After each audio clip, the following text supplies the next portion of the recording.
UP में election के दौरान एक जनसभा को संबोधित करते हुए नरेंद्र मोदी साहब ने कहा था कि शमशान चाहिए या कब्रिस्तान चाहिए, कुछ ऐसी बात थी। एग्जैक्ट लफ्ज मुझे याद नहीं, पर हाँ ये पक्का है कि एक रैली में उन्होंने मुद्दा उठाया था शमशान का और कब्रिस्तान का। अब हालत यह है, आज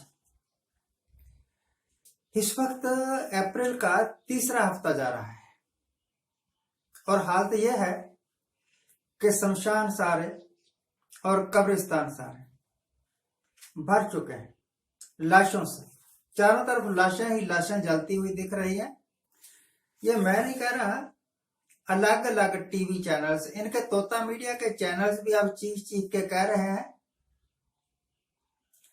कि शमशान घाटों में मुर्दा जलाने के लिए लंबी लाइन लगी हुई है। 6-6, 8-8 घंटे बाद नंबर आता है। इतनी ज्यादा तादाद में लोग मर रहे हैं। ये कहते हैं कि कोविड के कारण मर रहे हैं। हो सकता है भैया, मैंने तो टेस्ट किए नहीं। और मरने के बाद जो मर जाते हैं ना कोविड वाले, उनका पोस्टमार्टम कोई करता नहीं। तो ये फैसला कर लेना कि ये सारी की सारी लाशें जो आजकल शमशान घाटों में जा रही हैं, कब्रिस्तानों में जा रही हैं, ये कोविड के कारण ही है। ये तो एक झूठ और बकवास बात होगी, परंतु चलो, सरकार है, सरकार जो कुछ कह दे वही सच है। अगर सरकार कह दे कि बिल्ली एक ऊंट को खा गई तो सचमुच खा गई भाई। बिल्ली एक ऊंट को खा गई, अगर सरकार कह दे तो ये बिल्कुल सच बात होगी, क्योंकि ऊंट छोटा सा जानवर है और बिल्ली बहुत बड़ा जानवर है। खा जाएगी, खा सकती है।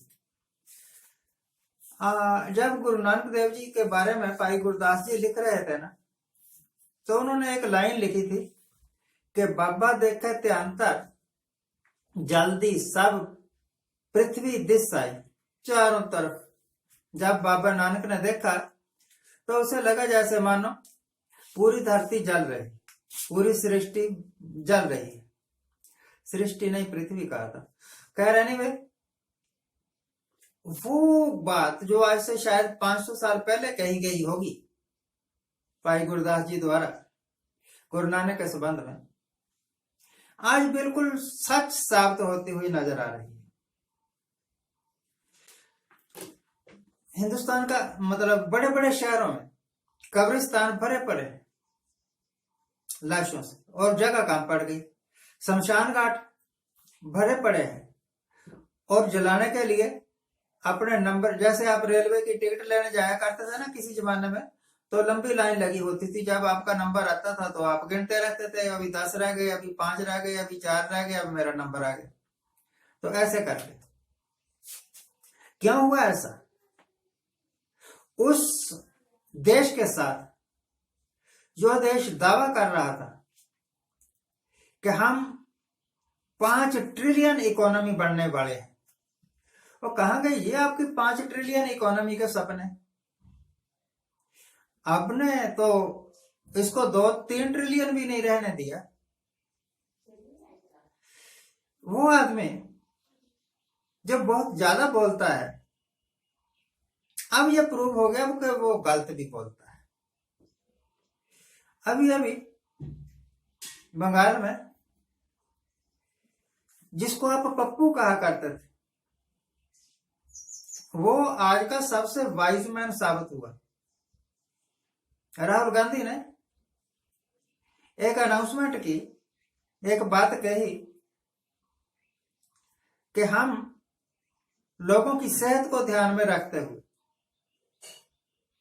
कोविड सिचुएशन को ध्यान में रखते हुए, महामारी को ध्यान में रखते हुए बंगाल में कोई भी रैली नहीं करेंगे, जनसभा नहीं करेंगे।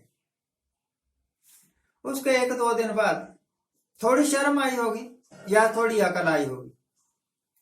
टीएमसी वालों ने भी अनाउंस कर दिया कि अब हम रैलियां कम करेंगे। कितना अन्याय कर रहे हैं प्रधानमंत्री साहब के साथ। अब शर्म को शर्मे ऐसे बोला है मैंने। बीजेपी वालों को भी अपनी रैलियां बंद करनी पड़ेगी। बंद नहीं करनी पड़ेगी तो काम तो जरूर करेंगे। और ये जितनी सीटें जीतते हैं वो इस करके नहीं जीतते कि इनमें काबिलियत बहुत ज्यादा है, नहीं, ये शोर इतना मचाते हैं कि लोग बेवकूफ बन जाते हैं और सोचते हैं कि जो कुछ ये बीजेपी वाले कह रहे हैं वही सच है। अब थोड़ा खतरा पैदा हो गया है, क्योंकि ये रैलियां नहीं करेंगे, क्योंकि अब बंडल के बंडल झूठ लोगों के दिमाग में नहीं भर सकेंगे, तो भैया चांसेस ये है कि ये जीत भी नहीं सकेंगे, ऐसे चांसेस है। मुझे इससे कोई फर्क नहीं पड़ता कि बंगाल में टीएमसी का राज है या सीपीआई का राज है या बीजेपी वालों का राज है, किसी का भी राज आ जाए, बाकियों को तो मैं भूल चुका हूं, परंतु बीजेपी वालों का राज जो है वो इस वक्त एट प्रेजेंट है और बहुत साफ सुथरे तरीके से मैं देख पा रहा हूं। उन राज्यों में ज्यादा बुरा हाल है कोविड महामारी के कारण जहां पर बीजेपी की सरकार है। एक बात समझिए आप, जिस दिन पर वो प्रधानमंत्री साहब ने यह कहा था ना अपनी दाढ़ी पर हाथ फेरते हुए कि अब हम 10 अप्रैल से 11 अप्रैल से लेकर और 14 अप्रैल तक टीका उत्सव मनाएंगे। मैं तो यही टीका समझा था जो औरतें लगाया करती हैं माथे में, कि सब ने टीका लगा के घूमना होगा शायद, परंतु नहीं, वो अपने इंजेक्शन की बात कर रहे थे। तो लोग खुश हो गए कि टीका उत्सव में सबको टीके लग जाएंगे। पता नहीं सबको टीके लगे हैं, पता नहीं लगे हैं, फैक्ट तो यही जानते हैं। और फैक्ट छुपाना सरकारों का परम धर्म है, तथ्यों के साथ छेड़छाड़ करना भी इनका परम धर्म है। तो टीका उत्सव के बाद हालत ये हो गई कि पहले तो बहुत कम लोग मरा करते थे, अब मरने की रफ्तार बहुत बढ़ गई। कुछ लोग कहते हैं कि यह एक साजिश के तहत हो रहा है, कोविड महामारी का शोर फैलाया जा रहा है एक साजिश के तहत, ताकि लोगों का ध्यान दूसरी तरफ रहे और अर्थव्यवस्था की जो समस्याएं हैं, अर्थव्यवस्था माइनस में चली गई, कीमतें बढ़ रही हैं, बेरोजगारी बढ़ रही है, उद्योग धंधे बंद हो रहे हैं, लोगों के कारोबार फेल हो रहे हैं, इनकी तरफ लोगों का ध्यान ना जाए और कोविड की तरफ ही ध्यान केंद्रित रहे। कुछ लोग ऐसा कहते हैं कि यह सरकार के द्वारा प्रमोटेड कार्यक्रम है। कुछ भी हो, हकीकत में बीमारी हो या कागजों में बीमारी हो, एक बात तो जग जाहिर है कि जैसे जैसे लॉकडाउन अनाउंस कर रही हैं सरकारें, वैसे वैसे ही 2020 वाला दृश्य सामने आ रहा है। लोगों में भगदड़ सी मच गई है, पैनिक सा मच गया है। लोग अपने घरों में जाने के लिए बसों की छतों पर चढ़ने के लिए तैयार हैं, ट्रेनों के दरवाजों पर लटक के जाने के लिए तैयार हैं। तो भाई सुल्तान आजम हिंद जी, अब यह साबित हो गया कि देश को इन द क्राइसिस संभालना